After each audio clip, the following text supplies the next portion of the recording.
Okay, hi, I'm Mr. Green, I'm Matt. CHSTV, VMS TV. This is completely unrehearsed. The video we're about to create will be on the CHSTV.com website. We're talking to you about our brand new Panasonic HD camera. And Matt Kaiser, what's the biggest difference between that camera and the PD-170s? Instead of using tape like what you're holding, we're going to use this tiny card right here. It holds 3 hours of HD video compared to one.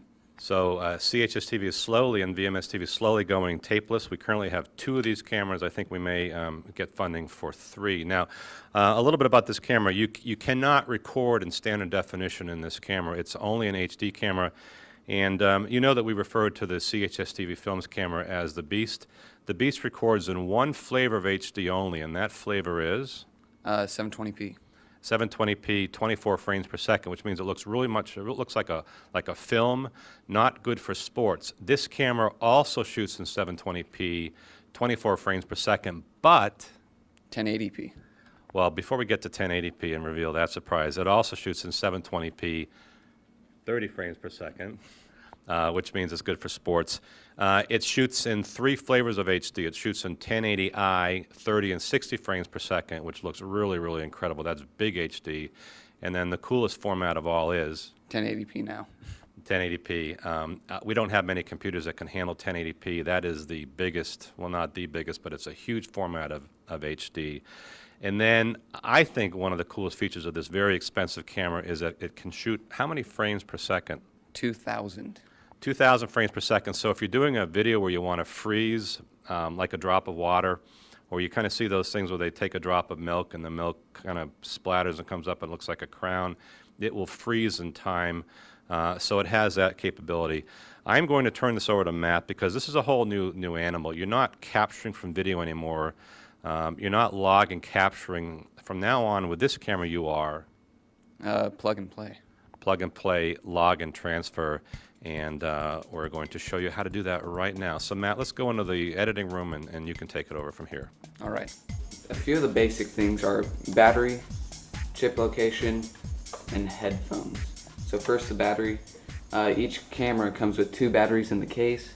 To replace it, just pushing right here and lift up that button right there in the back. And then just slide down to put it back in. Chip location, right here under the viewfinder, pull that down, push in, you can take it out. I'm just going to set that there, close it back up. And headphones, you want to remove this black flap right here. Right there are your headphones. Probably when you check the camera out, this will already be in here, but in the case if it's not, you're just going to slide it in top up with the writing facing the viewfinder, and then slide it in, push it in until it clicks, and close that. So let's pretend that we're going to go edit a story with the clips we just got. So you're going to go into Final Cut or Final Cut Express. Let's wait while it loads. Continue. Okay, for this to work, you'll need to, first of all, make a new project, but most importantly, check if you have log and capture. That's how it's going to work. So you'll do that, and you'll have to insert your small chip into the card reader. Make sure it says top, or else you might break the chip and the card reader.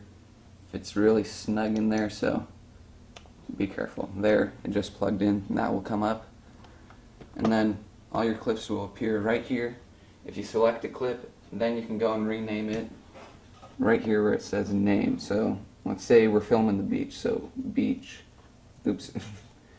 Beach. I am just not able to tap right now. Beach clip. Okay, so you do that, then you want to see it renamed it, then you take it and drag it down here where it says Untitled Project. You probably already changed the name of it, and then you wait for it to render out, and then you're all good to go. If you're lucky enough to have a MacBook Pro like I have right here, then you don't even need this card reader. You can just plug your card into the side of your computer right here. Or if you have the other aluminum case MacBook, you can just slide it into the rectangular slot. That'll be right here. But here we go. Just slide it in with the words up, and you're good to go. So most likely you will be in a standard definition timeline. You can tell by this right here. If it's not letterboxed or doesn't have like this right here, then you're going to be in standard. So what you'll want to do, you're going to drag your clip onto your timeline, in, out. I'm going to drag it down. I'm going to hit yes because I want to go to a HD timeline. And we're doing this because TriCaster does not read HD files, so we're going to have to convert it back into a standard definition file. So right now, I'm just going to do a fake edit, in and out, and one more, in and out. So we're going to drag this HD timeline, we're going to convert it back into a standard timeline by going edit, edit. You have to click on your timeline, edit, select all. Okay, so that's highlighted all of your clips, okay. And then you're going to have to open a new project. We'll copy those clips first. Edit, copy. Edit, copy. So now the HD clips are in memory, okay. And then you're going to go into a new project. I have one right here. No, I don't. And then you're going to copy and paste your timeline right here, and it'll show up in HD. So now you're in standard definition timeline, okay. But why is there a green line above the clips? Because it needs to be rendered. Okay, yep, so render your standard definition clips now. So you've now converted from HD to standard, which means it'll work in the TriCaster. Okay, so that's going to render. All right, and then always after you do this, play it back, because sometimes it will mess up your clips and leave flashes to black. But let's pretend that you've played your story and it all looks good. What's next, Matt? You're going to export it onto a thumb drive. If we had one, you would drag it onto there, and you'd be all good to go. So that's how to use this device to edit a story on a computer and then export it to a thumb drive.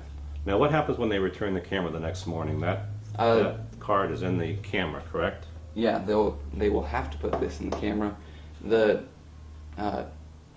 studio assistant or somebody will come in here and most likely erase everything on your card. So you won't have a backup, so you'll need to make sure you have it on here or have a copy of it.